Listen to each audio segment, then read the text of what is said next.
Bismillahirrahmanirrahim. Assalamualaikum warahmatullahi wabarakatuh. Baiklah, saya akan menjelaskan deskripsi singkat mata kuliah Manajemen Sumber Daya Manusia. Mata kuliah ini membahas berbagai aspek manajemen sumber daya manusia, mulai dari pendahuluan, model manajemen sumber daya manusia, analisis jabatan dan desain pekerjaan, perencanaan sumber daya manusia, rekrutmen, seleksi, pelatihan dan pengembangan, evaluasi kinerja, perencanaan karir, kompensasi, hubungan perburuan, serta keselamatan dan kesehatan kerja.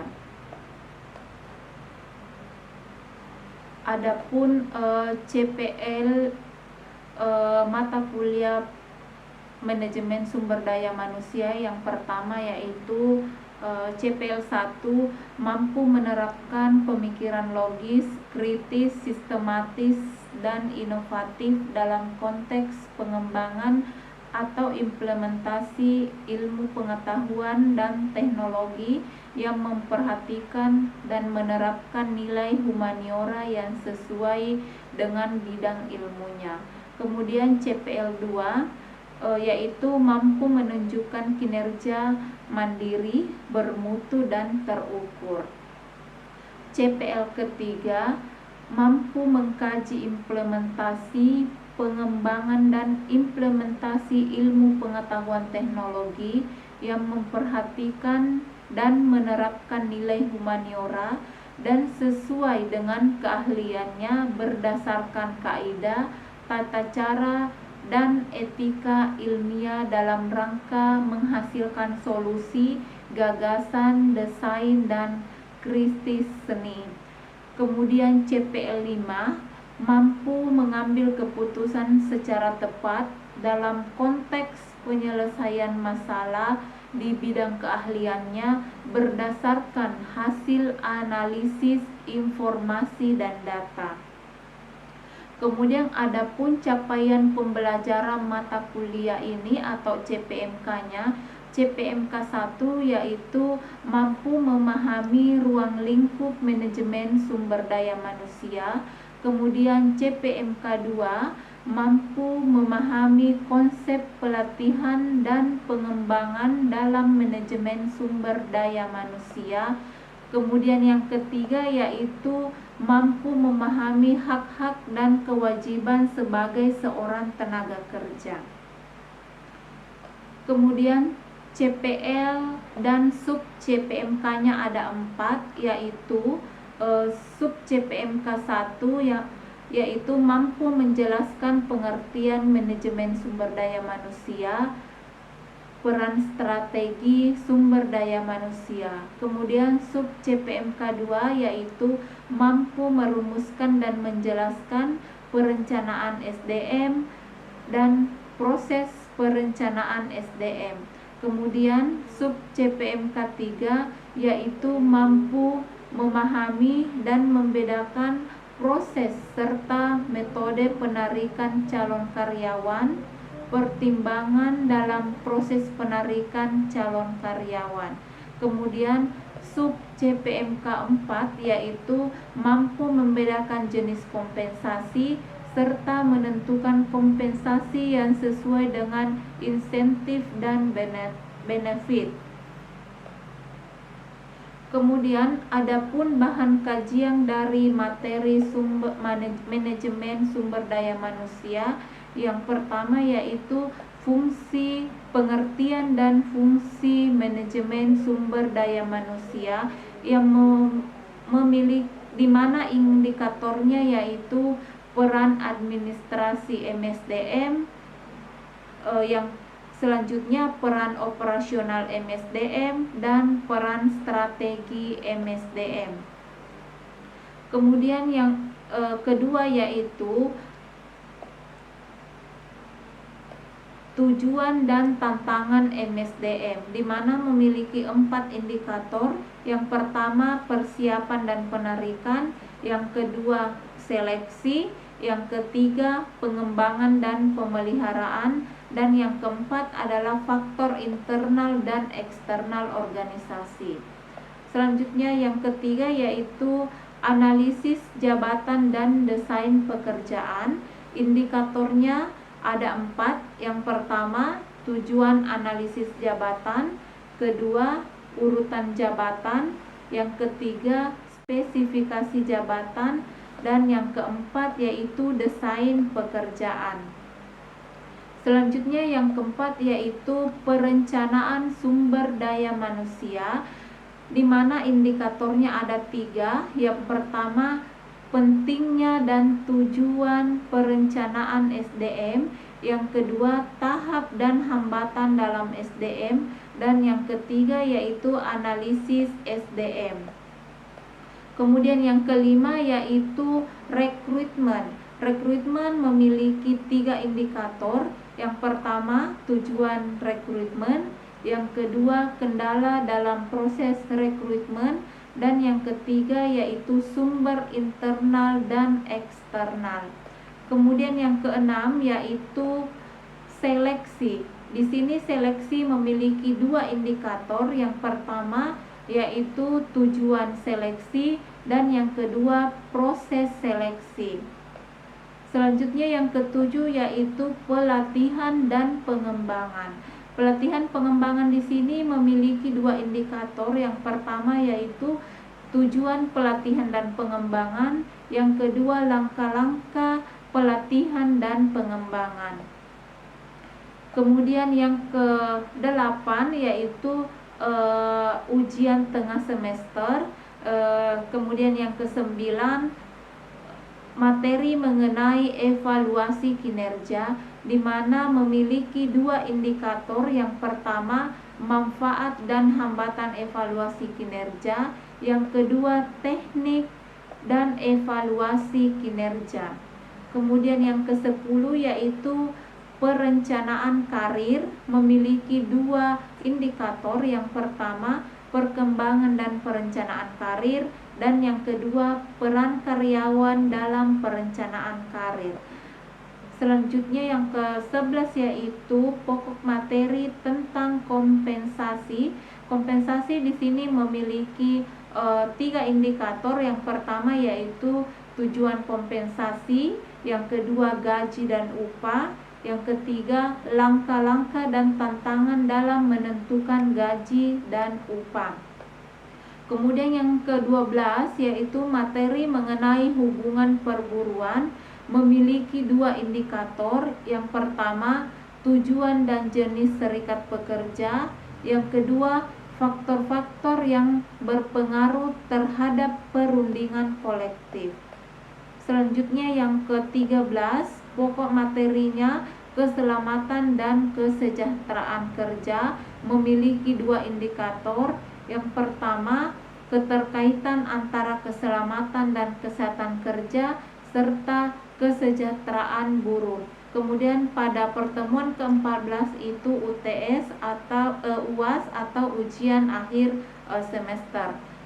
Baiklah, itulah tadi secara singkat deskripsi mata kuliah manajemen sumber daya manusia.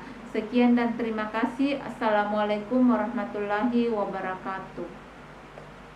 Oke, jadi konsep dari definisi manajemen sumber daya manusia yaitu adalah suatu kontrol secara sistematis dari proses jaringan fundamental organisasi yang mempengaruhi dan melibatkan semua individu organisasi, termasuk proses perencanaan SDM, desain pekerjaan, susunan kepegawaian, pelatihan, dan pengembangan. Jadi manajemen sendiri itu adalah bagian dari mengatur, memanage, sama halnya dengan mengatur. Jadi apapun yang kita lakukan di situ yang harus diperbaiki adalah sistem manajemennya.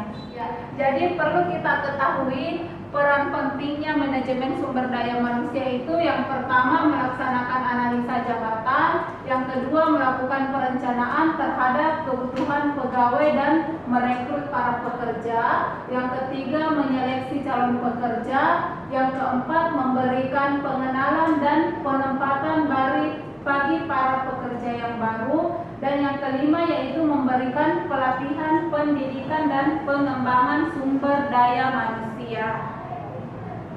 Oke, selanjutnya kita masuk di model-model manajemen. Model manajemen itu terbagi atas 6. Yang pertama itu administratif, yang kedua legal, yang ketiga finansial, yang keempat manajerial, yang kelima humanistis, dan yang keenam yaitu ilmu perilaku.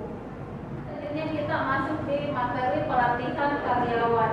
Definisi dari pelatihan itu sendiri adalah setiap usaha untuk memperbaiki performasi pekerjaan pada suatu pekerjaan tertentu yang sedang menjadi tanggung jawab suatu pekerjaan yang ada kaitannya dengan pekerjaan agar lebih efektif.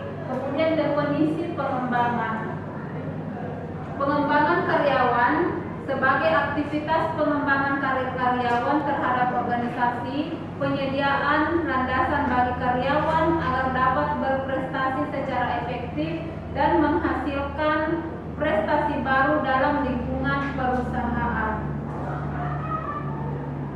Kemudian di sini jenis pelatihan dan pengembangan terbagi atas pelatihan keahlian, pelatihan ulang, pelatihan lintas fungsional, pelatihan tim, dan pelatihan kreativitas.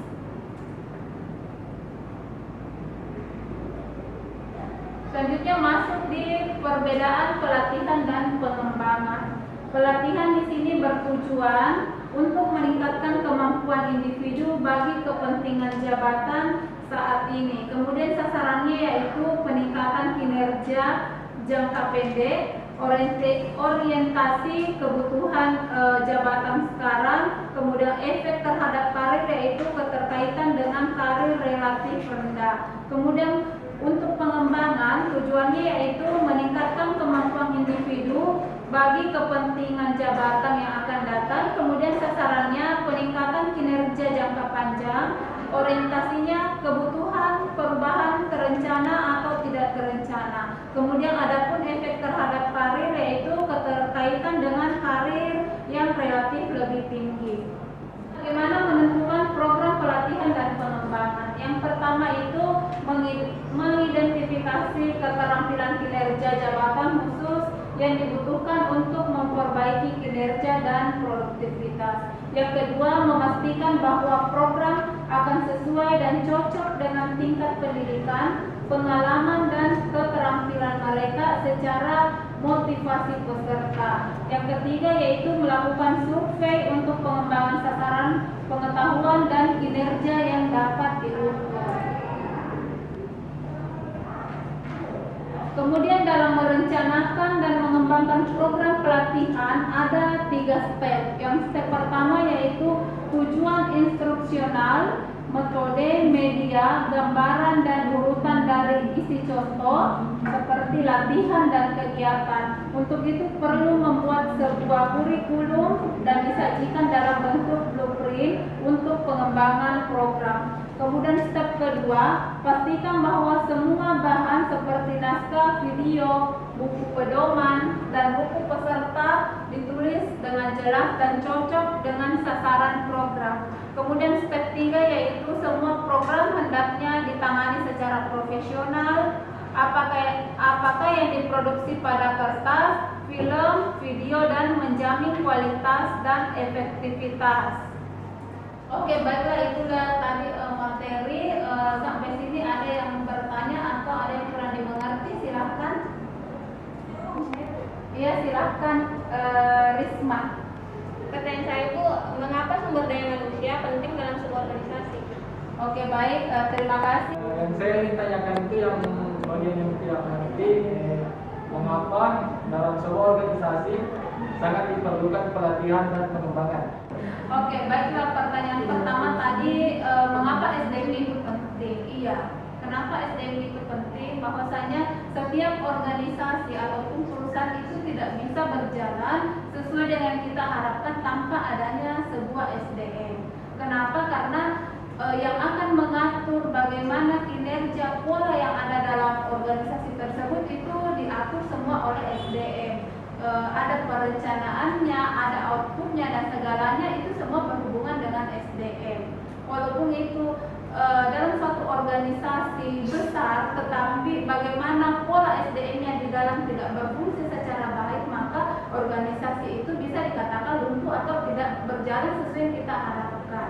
Kemudian di sini pertanyaan kedua, mengapa harus ada pelatihan dan pengembangan? Iya, karena seiring dengan perjalanan waktu dan bagaimana persaingan di dunia bisnis saat ini, kita harus selalu mengupdate kita punya ilmu atau kita punya skill. Maka disitulah dibutuhkan pelatihan dan pengembangan bagi seorang karyawan ataupun seorang pegawai. Baik Bu, yang saya mau tanyakan itu terkait apa saja langkah-langkah yang dilakukan untuk mengidentifikasi kebutuhan pelatihan. Terima kasih Bu. Oke, baiklah, terima kasih. Jadi apa saja langkah-langkah untuk mengidentifikasi kebutuhan pelatihan, yaitu ada 4. Yang pertama yaitu ada istilahnya evaluasi prestasi, di mana itu setiap karyawan harus dilakukan monitoring. Kemudian analisis persyaratan kinerja, yang dimaksud di sini yaitu kita harus perlu mengetahui kemampuan dan keahlian yang masing-masing dimiliki oleh karyawan tersebut. Kemudian yang ketiga yaitu adanya analisis organisasi, yaitu untuk mengetahui sejauh mana tujuan organisasi tersebut tercapai. Yang keempat yaitu survei sumber daya alam, di mana seluruh manajemen dan karyawan diminta untuk menjelaskan apa yang menjadi kekurangan dan kelebihan dalam suatu organisasi tersebut. Bagaimana Saudara Habibie? Sudah ngerti? Ya, alhamdulillah sudah dimengerti Bu.